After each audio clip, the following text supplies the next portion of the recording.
है गाइस। तो जो टॉपिक था हमारा प्लांट सेल आ रहा है पूरा इसमें वीडियो में। प्लांट सेल और animal cell, plant cell animal cell, इसमें एक टेबल बनाएंगे। अब टेबल में देखना कि जो आपका डायग्राम था उस डायग्राम में कितने सारे पार्ट्स हैं, ऑर्गेनेल्स हैं। फर्स्ट नंबर पे सेल वॉल, फिर उसके बाद ऐसे अंडरलाइन कर देना। ये सेल वॉल पूरा आ रहा है, उसमें नहीं आ रहा।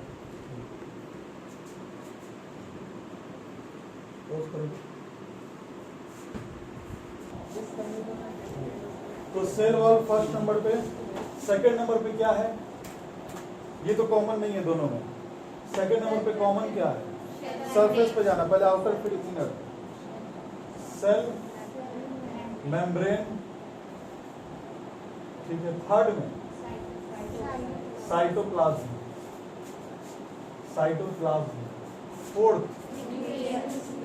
फोर्थ में साइटोप्लाज्म हो गया, सेल मेम्ब्रेन, हाँ, उसके बाद न्यूक्लियस, ये इंपॉर्टेंट है। फिफ्थ में अच्छा न्यूक्लियस के जस्ट आगे जा रहे हैं ना, न्यूक्लियस तक पहुंच गए। एंडोप्लाज्मिक रेटिकुलम, सर यहाँ बैठ जाए। एंडोप्लाज्मिक रेटिकुलम, नेटवर्क को बोल रहा है रेटिकुलम, मतलब क्या नहीं आ रहा, तो वो नहीं आ रहा। घुमा लो, पाउस करो। Endoplasmic reticulum. अब 6 नंबर पे क्या है, इसी में आया स्मूथ एंडोप्लाज्मिक रेटिकुलम और रफ एंडोप्लाज्मिक रेटिकुलम, ये तो दोनों में है। Next Golgi apparatus। apparatus means material या कोई खाली जगह, apparatus, गोल्गी apparatus। अगर इसके बाद में डिटेल में पहले बात करेंगे। ये टेबल इंपॉर्टेंट है एग्जाम के लिए, इसमें भी आपको बस यही प्रेजेंट और एब्सेंट लिखना है।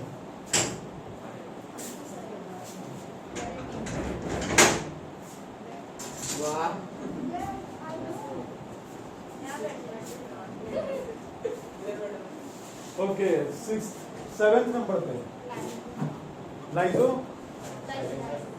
लाइसोसोम्स, सही है। नेक्स्ट वैक्यूल्स, हाँ, और सेंट्रियोल, बड़े इंपॉर्टेंट है। सेंट्रियोल ऑर्गेनाइजेशन है। लाइसोसोम्स हो गया, राइबोसोम आ जाएगा इसमें। हाँ, ER इंडोप्लाज्मिक रेटिकुलम, सही है। हाँ, इसी में आ गया, सही बात। तो इन सब में आ गया। न्यूक्लियस में बताएंगे किसमें है राइबोसोम। अच्छा, राइबोसोम और RNA में क्या अंतर है। प्लास्टिड्स, हाँ वो छूट गया, प्लास्टिड्स। यहाँ पे प्लास्टिड लिख देते हैं, प्लास्टिड्स बड़ा इंपॉर्टेंट है। अब देखो प्लास्टिड का ऐसे एरो देना होगा, या टेबल बना दें। 1 2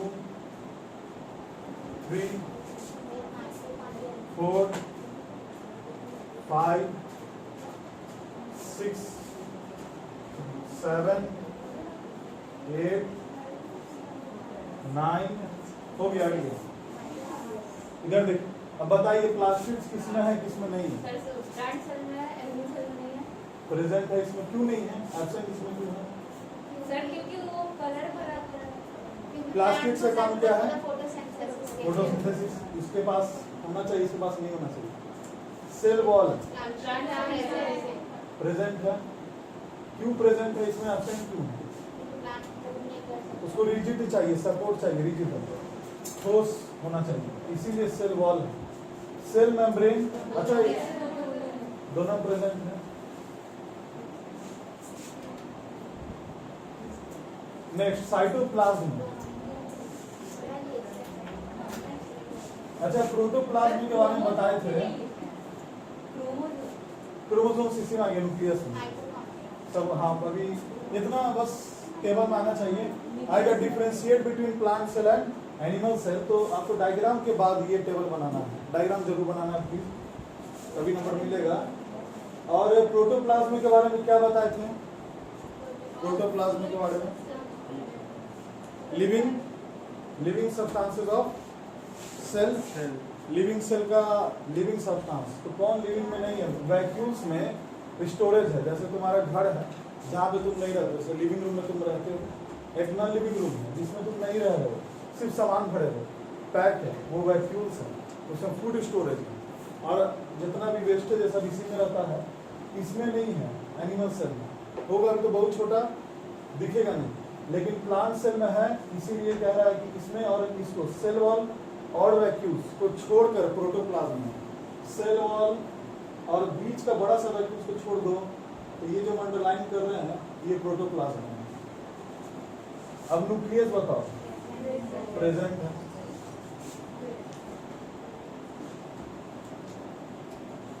ठीक है, एंडोप्लाज्मिक रेटिकुलम दोनों प्रेजेंट है। Okay, present. वीडियो आ रहा है? Yes sir. हाँ सही आ रहा है। गोल्गी अपैरेटस भी प्रेजेंट। अब बता रहे हैं एंडोप्लाज्मिक रेटिकुलम एक फैक्ट्री है, समझो कि ब्रेड का फैक्ट्री है, ब्रेड का फैक्ट्री एग्जांपल में एंडोप्लाज्मिक रेटिकुलम क्या करता है? बनाता है, मैन्युफैक्चरिंग यूनिट है, इसको पढ़ाएंगे अभी। तो ऐसे समझो कि मैन्युफैक्चरिंग यूनिट है। एक बार कोई चीज तुम बना लिए, वैसे तुम कुछ ऑनलाइन अमेजोन पर डिलीवरी क्या करते हो, अमेजोन पे कुछ ऑर्डर कर रहे हो, तो कोई प्रोडक्ट ऑर्डर करने पर जो प्रोडक्ट को बना रहा है सिर्फ तुम ही, हाँ सिर्फ तुम ही उसको ऑर्डर कर रहे हो, बहुत लोग एक साथ ऑर्डर कर रहे होंगे, तो जो मेजर या लार्जर नंबर में फैक्ट्रीज को प्रोड्यूस कर रहा है वही फैक्ट्री एंडोप्लाज्मिक रेटिकुलम, लेकिन जो डिलीवरी कर रहा है घर में वो है गोल्गी अपैरेटस। ये मेम्ब्रेन्स में जाकर और सेल ऑर्गेनेल्स को प्रोटीन पहुंचाना या इंफॉर्मेशन देना कि ये खराब हो गया है, कोई से इसका ऑर्गेनेल्स खराब हो गया तो ये जाकर इसको इंफॉर्मेशन भी देना, सब जितना भी है एनर्जी प्रोवाइड करता है और मटेरियल्स प्रोटीन प्रोवाइड करेगा कौन? Golgi apparatus. अब लाइसोसोम्स बताओ, प्रेजेंट। लाइसोसोम्स दोनों में प्रेजेंट होगा, क्योंकि सेल के बारे में कुछ कहा नहीं जा सकता। सेल के अंदर कोई भी चीज अल्टर किया, अल्टर मींस बिगड़ गया, तो ये लाइसोसोम्स क्या करेगा? खुद को डिस्ट्रॉय कर देगा, पूरे सेल को डिस्ट्रॉय कर देगा। अगर कोई टॉक्सिक सब्सटेंस चला गया तब वैक्यूल्स प्रेजेंट है। वैक्यूल्स प्रेजेंट इसलिए है क्योंकि आप देखोगे ह्यूमिड रीजन में या नॉन ह्यूमिड रीजन में प्लांट्स को जो उसका हैबिटेट है प्लांट्स का, तो उसको वो दिक्कत हो जाता है। सनलाइट का कभी दिक्कत हो गया तो पानी का बहुत चीज है, तो उसमें वैक्यूल्स काम आता है। वहाँ पे फूड स्टोरेज, जैसे कैक्टस, उसमें वैक्यूल्स क्या करेगा? अपने अंदर पानी स्टोर करेगा। जैसे हैबिटेट होगा वैसा प्लांट्स जो है उस टाइप से मटेरियल्स अपने अंदर भर के रखेगा। जैसे बता रहे हैं इंसेक्टिवोरस प्लांट सुने हैं 7th क्लास में, जो इंसेक्टिवोरस पिचर प्लांट जैसे खिला रहता है, इंसेक्ट खा लेता है, वो ट्रैप कर लेता है इंसेक्ट। उसमें क्या होता है ना, इंसेक्ट ट्रैप कर लेता है, तो उसमें क्यों इंसेक्ट ट्रैप कर रहा हो, इसका रीजन क्या है? उसको इंसेक्ट ट्रैप करने का नौबत क्यों आ गया?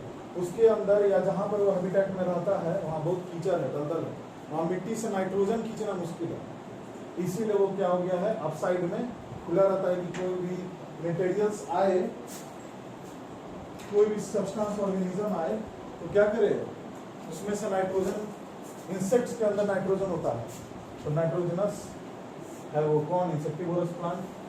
सेंट्रियोल क्या है? दोनों प्रेजेंट है। सेंट्रियोल बहुत इंपॉर्टेंट है, इसमें सिर्फ प्रोटीन भरा हुआ है जो फ्यूचर में काम आएगा।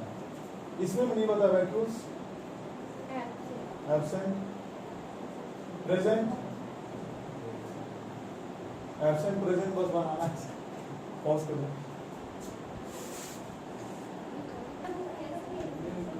प्रोकैरियोटिक देखने इसमें आ रहा है कि नहीं? प्रोकैरियोटिक लिखा आ रहा है।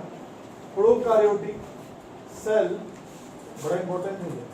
यूकैरियोटिक सेल, आज टॉपिक कंप्लीट हो जाएगा, ज्यादा ध्यान दो। प्रोकैरियोटिक सेल, यूकैरियोटिक सेल के बारे में क्या मालूम है?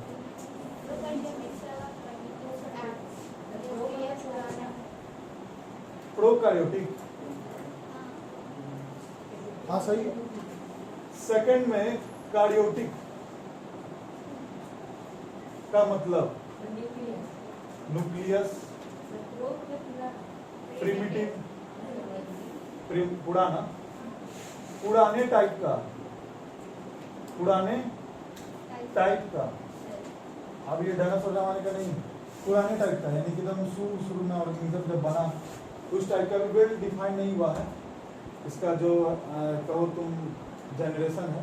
इसमें बताओ you well developed second कार्योटिक nucleus. अब देखना, अब इसको पूरा पढ़ो, प्रिमिटिव न्यूक्लियस पुराने टाइप का न्यूक्लियस, वेल डेवलप्ड न्यूक्लियस। आया समझ में? हमारे अंदर वेल डेवलप्ड न्यूक्लियस है, यानी कि न्यूक्लियस अपने मेम्ब्रेन में स्थित है, वो अस्थिर नहीं है, ठीक है, वो इनडिस्क्रिमिनेट नहीं है, वो छितर नहीं सकता।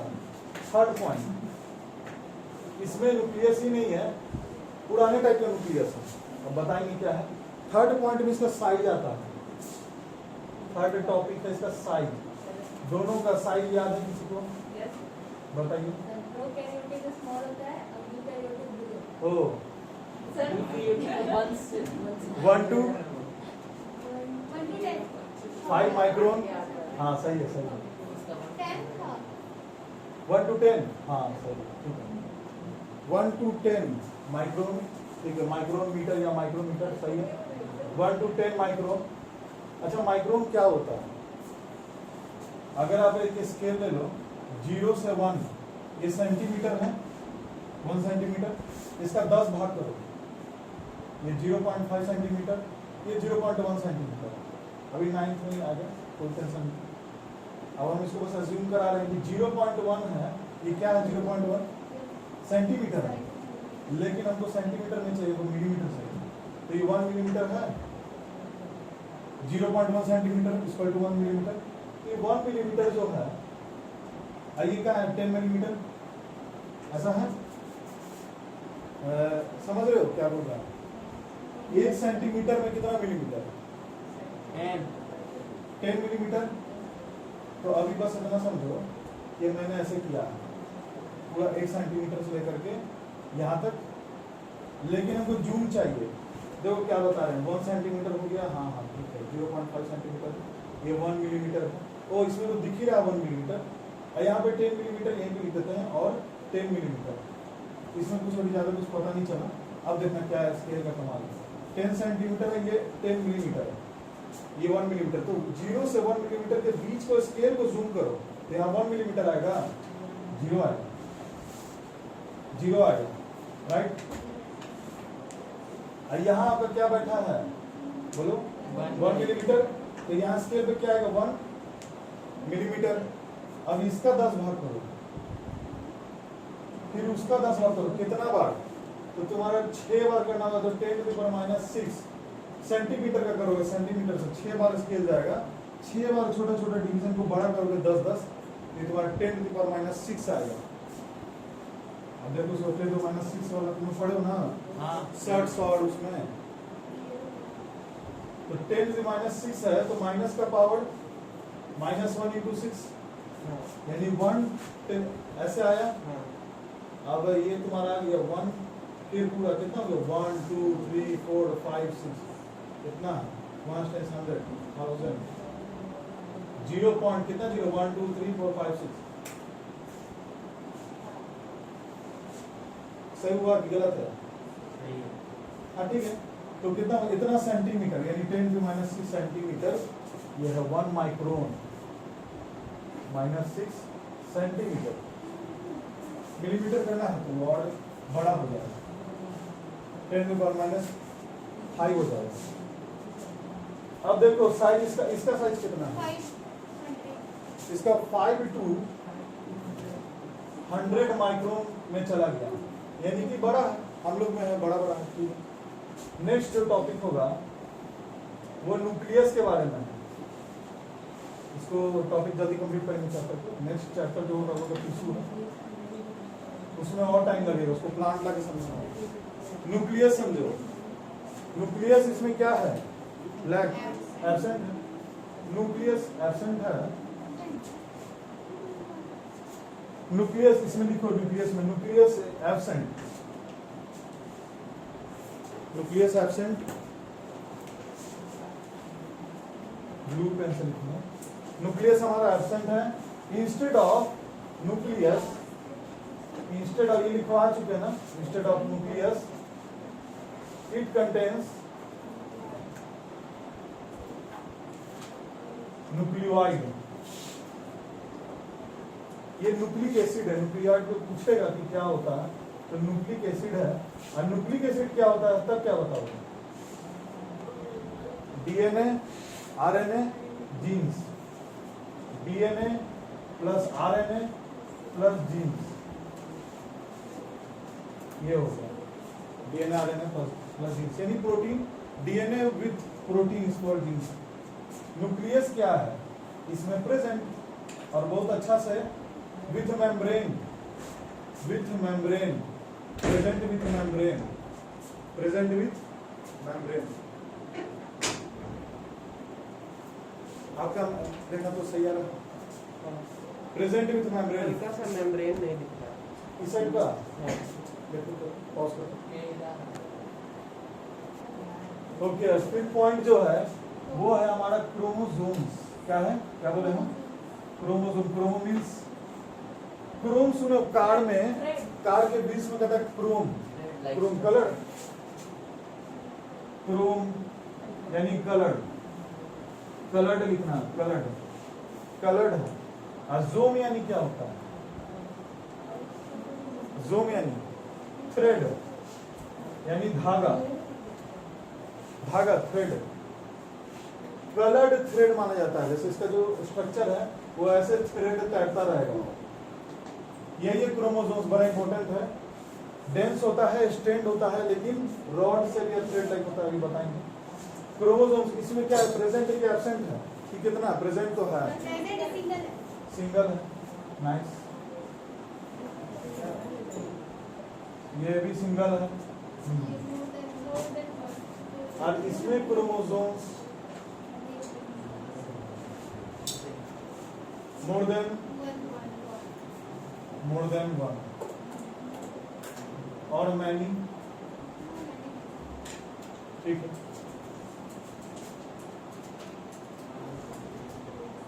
इसमें कोई और टॉपिक है? अभी ये लिखेंगे इसका, इसको रख लेंगे, पॉज कर। 6 पॉइंट जो है इसका ऑन हो गया। 6 पॉइंट जो है इसमें देखो, membrane bound cell organelles, membrane मतलब परत, बाउंड यानी बंधा हुआ, सेल ऑर्गेनल्स क्या इसमें प्रेजेंट है? कौन कौन इस मेम्ब्रेन बाउंड सेल ऑर्गेनल्स से कंप्लीट बता देते हैं? माइटोकॉन्ड्रिया और Golgi apparatus, Golgi apparatus, lysosomes है?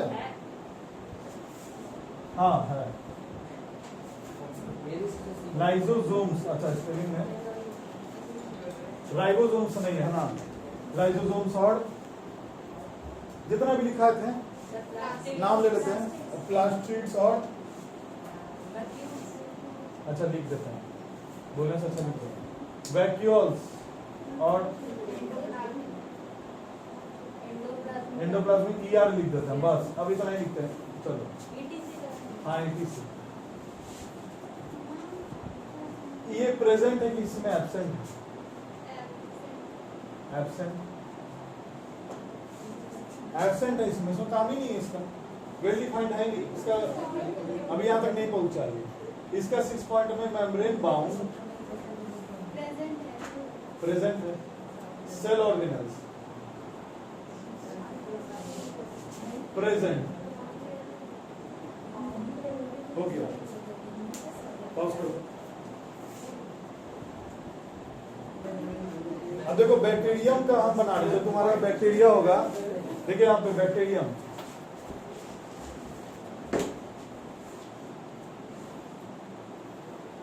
ये इसका फ्लैग है, सीलिया इसको बोलते हैं ना, सीलिया फ्लैगेला, सीलिया है। हेयर लाइक स्ट्रक्चर, इसको मूवमेंट में cause movement, hair like structure, hair like structure causes movement. ये चले कैसे बैक्टीरियम, इसका नाम क्या होता है? बैक्टीरियम, बैक्टीरियम इसका नाम है और इसको चलने में मदद करता है ये सीलिया। नेक्स्ट जो यहाँ पे रहता है वो क्या होगा? डेंस और स्टेन्ड मास, धब्बेदार मास, एमिडोलस मास। समझ रहे हो क्या मतलब? मैटर, मास मीन्स वजन नहीं, सब्सटेंस में कितना मैटर है वो मास होता है। वेट तो वजन हो गया, वजन का कोई मूल्य नहीं है, कोई वैल्यू नहीं है। तो तुम्हारा दर इधर उधर जाओगे तो चेंज होगा। अब इधर अर्थ पे नहीं, प्लेनेट वाइज चेंज होगा, लेकिन मास जो है कंटेंट मैटर इन इट। ये कितना हो गया इसमें? इसका क्या नाम है? न्यूक्लियोइड। पढ़ा है ना अभी न्यूक्लियोइड। बस उसके बाद रहता है ये क्या? हाँ अच्छा, ये उल्टा हो गया क्या? इसको कर दो, इसको कर दो प्रोटीन। हाँ प्रोटीन होगा सब। यहाँ पे इतना छोटा नहीं होगा, डेंस कर देता है। हाँ सही बात, डेंस कर दो इसको, यहाँ बड़ा में। देन क्या ये न्यूक्लियोइड, ये अलग है, इसको मिटा देते रहे क्योंकि यहाँ से लिखे हुए कॉजेस मूवमेंट यहाँ नहीं देते, कॉजेस मूवमेंट। आज न्यूक्लियस टॉपिक भी कंप्लीट हो जाएगा, सेल वॉल भी कंप्लीट हो जाएगा, प्रोटोप्लाज्म साइटोप्लाज्म भी कंप्लीट हो जाएगा। राइबोसोम, देखो राइबोसोम भी प्रोटीन बनाता है। ये प्रोटीन इकट्ठा किए हुए या फूड मटेरियल्स हो सकता है, फूड मटेरियल्स हो सकता है ये जो डॉट डॉट है वो है राइबोसोम। राइबोसोम एक बार बन गया, डीएनए और आरएनए मिलके राइबोसोम को बना लिया। क्या बोले हम अभी? पूरा रिपीट करो। डीएनए और आरएनए मिलके एक बार प्रोटीन बना, राइबोसोम बना लिया। न्यूक्लियस से राइबोसोम निकलता है, न्यूक्लियस से, तब इसका काम खत्म।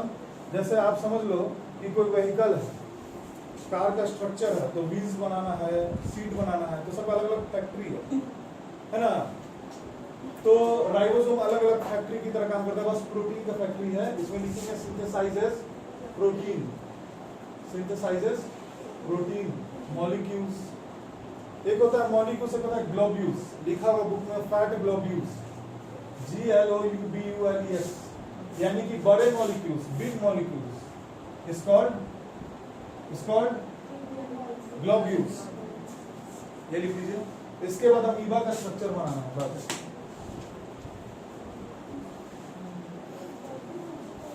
अमीबा का कोई स्ट्रक्चर नहीं होता है, बहुत इजी है, मालूम है? कोई भी बना दो जैसे भी, उसका स्ट्रक्चर मान लिया जाएगा, लेकिन सबका कॉपी में अलग अलग होगा, लेकिन ये आंसर सही होगा। अब ये क्या है? बीच में न्यूक्लियस। अब ये जो आपका इसका हैंड दिखा दे, समझना, ये भैया यहाँ पे डॉट डॉट भरा रहता है, साइटोप्लाज्म है। साइटोप्लाज्म में ये डॉट डॉट दिखाने के लिए चल रहा है कि ये लिविंग सब्सटेंसेस के अंदर प्रोटोप्लाज्म में भरा है। नेक्स्ट ये अमीबा यहाँ पे लिख देते हैं। अमीबा, अमीबा यूनिसेलुलर है, ये सब यूनिसेलुलर है। अब नेक्स्ट ये तो वेल डिफाइंड न्यूक्लियस इसका। एक ये था प्रोकैरियोटिक, आइए है यूकैरियोटिक। अब इसमें आओ, सूडोपोडिया, स्पेलिंग सूडोपोडिया। अब देखो क्या, सूडो मीन्स कौन बोला? फॉल्स, सही है, जोर से बोलने का, फॉल्स। सूडो मीन्स फॉल्स, सही है। अब देखना कैसे बोल रहा है, ये फॉल्स इसका स्ट्रक्चर है, ये हमेशा के लिए ऐसे नहीं रहेगा, फिर ये अपना सीधा जेली लाइक स्ट्रक्चर बन जाता है ऐसा। अब समझना, कोई भी फूड पार्टिकल आ गया, फूड पार्टिकल आ गया तो ये समुच्चय उसको प्लाज्मा मेम्ब्रेन को फैला लेता है तो इतना छोटा, लेकिन फिर कोई फूड पार्टिकल आ गया तो पूरी तरीके से फैल के, यहाँ पे कोई फूड पार्टिकल है और यहाँ पे ये कौन है? अमीबा। अमीबा ये फूड पार्टिकल, तो इसको क्या करेगा, ये पूरा ऐसे करके डरा देता है, धीरे धीरे धीरे धीरे इसको अपने अंदर निकाल लेता है। पढ़े हैं क्लास में, ये इस प्रोसेस को क्या बोलते हैं?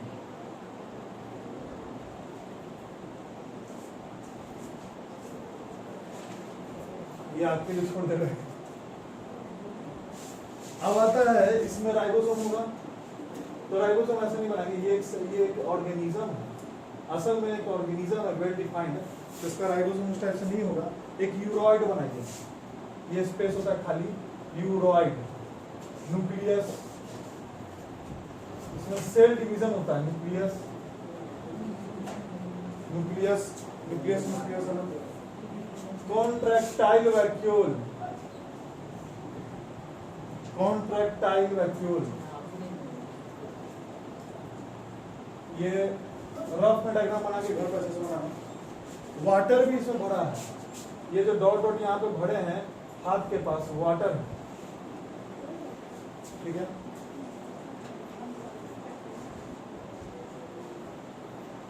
और साइटोप्लाज्म में बताना है ना इसके बाद, तो अंदर का साइटोप्लाज्म,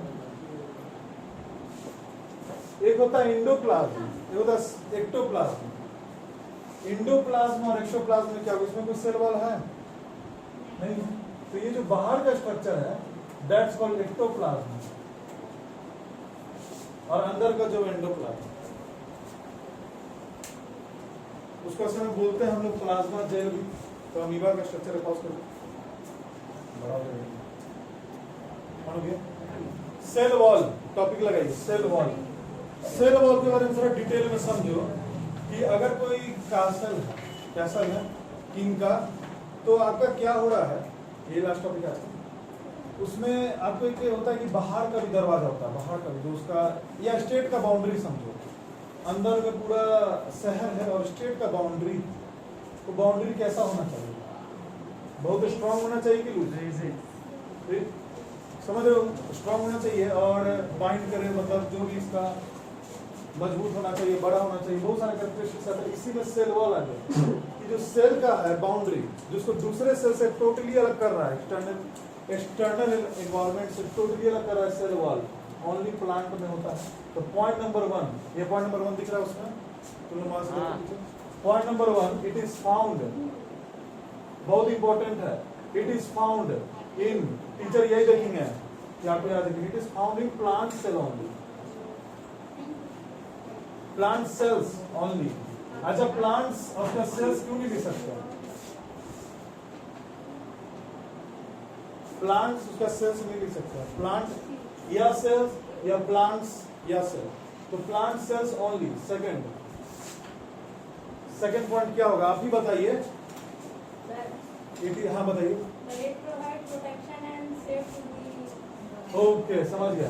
तो हम इसको दो टॉपिक में बांट देते हैं, एक स्ट्रक्चर और एक फंक्शन।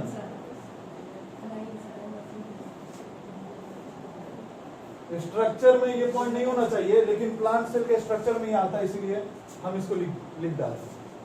फंक्शन में आप बताएं क्या, इट प्रोवाइड्स, आपको बताना, हम तो पढ़े हुए हैं, हम पढ़ेंगे फिर हमको याद आ जाएगा, आपको बताना, it provides protection, okay, protection to the internal environment, internal अंदर को प्रोटेक्शन देना, इंटरनल इन्वायरमेंट, और next okay, it function as a, जो आप बताएं, फिजिकल बैरियर है ना, फिजिकल बैरियर है, एक स्टेट से दूसरे स्टेट अगर तुम जा रहे हो, एक से फिजिकल बैरियर, हाँ, it function as a physical barrier की तरह काम करता है। एक रूम से दूसरे रूम जाओ तो तुम्हारा दरवाजा प्लाज्मा मेम्ब्रेन की तरह काम करता है, लेकिन एक घर से दूसरे घर जाओ तो वहां तो ब्रिक देख रहे हो, ठोस जो तुम्हारा फिजिकल उसको सेपरेशन कहो, दैट्स कॉल्ड सेल वॉल। तो it function as a physical barrier और mechanical strength provides mechanical strength to the tree plants. अब जो भी हवाएं चल रही या एनवायरमेंट में पेड़ को सीधा रहना है, अपने स्ट्रक्चर में मेंटेन रहना है, गिरे ना, इसीलिए उसको मैकेनिकल स्ट्रेंथ दे रहा है। अगर मकान का ब्रिक ही सॉफ्ट हो तो पूरा मकान गिर सकता है, लेकिन अगर तुम उसको ब्रिक ज्यादा स्ट्रांग बना रहे हो, ज्यादा ऊंचा बिल्डिंग है, तो तुम शुरू से ही नींव उसका मजबूत रखते हो, तो provides mechanical strength to the किसको, हमको, to the plant sir.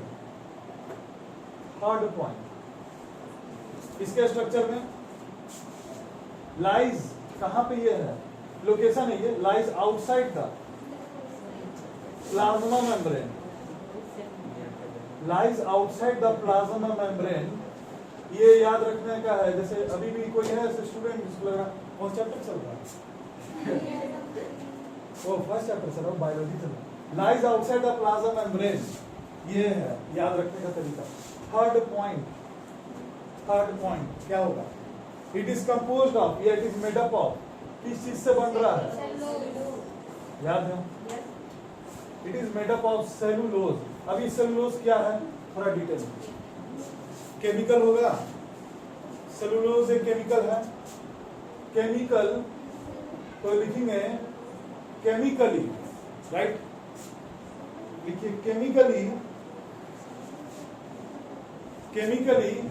It is non living, ये लिविंग सब्सटेंस नहीं है, नॉन लिविंग सब्सटेंस है, केमिकली नॉन लिविंग। आपको पूछेगा कि सेलुलोज सुने हो, कब यहाँ कहाँ होता है, तो कब यहाँ सेल वॉल में होता है, सेल वॉल उसी से बना है।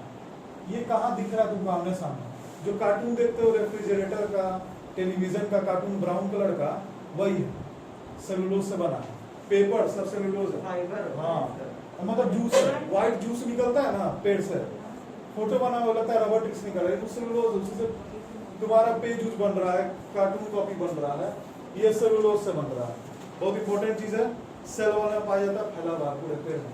Chemically non living substance, next बताइए जल्दी, हम क्या बताएं इसमें, और है क्या, कोई पूछेगा है क्या, केमिकली तुम बात कर रहे हो तो बोलोगे कॉम्प्लेक्स कार्बोहाइड्रेट।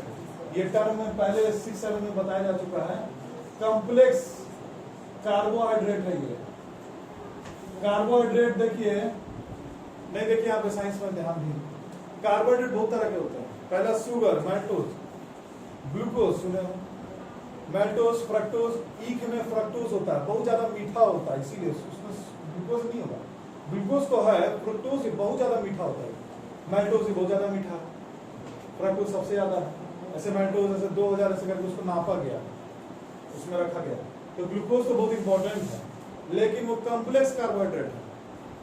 प्लांट्स क्या कर रहा है, पढ़े 7th क्लास में कि सिंपल सब्सटेंस से कॉम्प्लेक्स सब्सटेंस बना रहा है, कार्बन डाइऑक्साइड प्लस हाइड्रो मतलब plus water and then photosynthesis किया सनलाइट से, तो ये सिंपल सब्सटेंसेस को लेकर एक कॉम्प्लेक्स सब्सटेंसेस बना रहा है, वो है C6H12O6। ये क्या है, ग्लूकोज है, और इसी को बोलते हैं carbohydrate. It is a type of carbohydrate का फैमिली में आया ही, बिलोंग्स टू कार्बोहाइड्रेट फैमिली। अब समझना कि इसका क्या फॉर्मूला है, सेलुलोज का है, ये तो मालूम है, नहीं इंट्रोडक्शन तो मालूम है 7th क्लास में, ऐसा कि नहीं कि परिवर्तन में। केमिकली इसका फॉर्मूला क्या है, C6H10O5। बस ये कॉम्प्लेक्स कार्बोहाइड्रेट है, और आप जो भी खाना खाते हो कॉम्प्लेक्स है, जो भी आप रोटी दाल चावल जो भी खा रहे हो सब कॉम्प्लेक्स कार्बोहाइड्रेट है। प्लांट्स का कोई भी चीज खा रहे हो या मैंगो खा रहे हो तो सब फ्रूट में कॉम्प्लेक्स शुगर है, उसको नहीं पचा सकते हो तुम, उसे बहुत कॉम्प्लेक्स कैसे दिखता होगा, अंदर उसका स्ट्रक्चर कैसा होगा, तो ये भैया ऐसा है। कॉम्प्लेक्स समझ में आया क्या बोल रहे हैं, अब देखना, अभी नहीं आएगा, जब सिंपल देखेंगे तब। ये कॉम्प्लेक्स है, आपस में जुड़ा हुआ है पूरी तरीके से, सब आपस में फिट है, जैसे NaCl है तो फिट रहेगा, ऐसी कॉम्प्लेक्स है ये कॉम्प्लेक्स, इसको बना लेना, लिख लेना, 7th क्लास में पढ़ा गया। नेक्स्ट सिंपल क्या होता है, सिंपल होगा अलग अलग ऐसा, ये है सिंपल भाई, ये सिंपल हो गया, इसको तोड़ दिया बॉन्ड को, आपस में जो फोर्स था, कोई बॉन्ड नहीं, कोई तार नहीं है, फोर्स था एक दूसरे से जो जुड़ा हुआ है आपस में, यही फोर्स टूट गया, अंदर एंजाइम्स तुम्हारे माउथ में गया, सलाइवा उसको 10th में सलाइवा उसको तोड़ दिया, रोटी खाया, रोटी का टुकड़ा हुआ दांत में, पूरी तरीके से सलाइवा उसको जूस बना देता है, और उसके अंदर जो कार्बोहाइड्रेट है, प्रोटीन है, फैट्स है, लिपिड सबको अलग कर देगा। कौन? पेट में जाके ऐसा होता है, स्टोमक में जाके ये सिंपल बनेगा। जब टोटली सिंपल बन जाए, एक एक प्रोटीन का, एक कार्बोहाइड्रेट का हाइड्रोजन एटम अलग कर दे, सब अलग कर दे पूरी तरीके से, तब ये अपने को एब्जॉर्ब करता है, तब नया मॉलिक्यूल बनाता है, जो कि एटीपी के फॉर्म में एनर्जी मिलता है। हो गया? इसमें और कोई पॉइंट? अब देखो इसका फंक्शन क्या है। It permits cells to engulf, या इनगल्फ लिखो, हाँ, या देखो क्या है, it permits cells of the cells of plants, हो गया, fungi and bacteria to withstand यानी खड़े रह पाना, सहनीय होना, सहन कर पाना। इट परमिट, देना वीडियो आ रहा ना से, it permits cells of plants, the cells लिखना गलत हो जाएगा, it permits the cells of plants, फिर से बोलो, इट परमिट्स सेल वाला क्या करें, it permits the cells of plants, fungi and bacteria to withstand in a very dilute solution. जहां पे बहुत ज्यादा पानी हैबिटेट में, वहां पे इसका सेल बहुत ज्यादा पानी सूख लेगा, सेल में पानी चल ही जाएगा, क्योंकि सेल के अंदर पानी कम है, बाहर ज्यादा है, तो बैलेंस करने के लिए क्या करेगा, सेल अपने अंदर पानी ले लेगा, जिस वजह से सेल अचानक से फूल जाता है और ब्लास्ट कर सकता है। इन अ वेरी डाइल्यूट सॉल्यूशन। अच्छा, डाइल्यूट और कॉन्सेंट्रेशन, सॉल्यूट और सॉल्वेंट का मतलब क्या है? डाइल्यूट सॉल्यूशन यानी हाइपोटोनिक सॉल्यूशन, वो अभी पढ़ा नहीं इसलिए लिखूंगा, लेकिन लिख के रखो, हाइपो कि हाइपर होगा, हाइपर होगा, हाइपो होगा, हाइपो वाटर का कंसंट्रेशन बाहर ज्यादा अंदर कम है तो हाइपोटोनिक होगा, बाहर कम है अंदर ज्यादा हाइपर होगा। ये सेल के बारे में है, इसीलिए नेक्स्ट जो इसमें बात समझो, पहले बताओ सॉल्यूट क्या होता है, सॉल्वेंट क्या होता है। सॉल्यूशन एक्वस, ये अभी आएगा अगले वाले में, अभी आएगा कि एक्वस सॉल्यूशन, अभी टर्म आ जाएगा बायोलॉजी में। नेक्स्ट सॉल्यूट हो गया, हाँ खत्म हो गया टॉपिक। ओह अच्छा, पॉज कर दो, कंप्लीट हो गया, स्टॉप कर दो।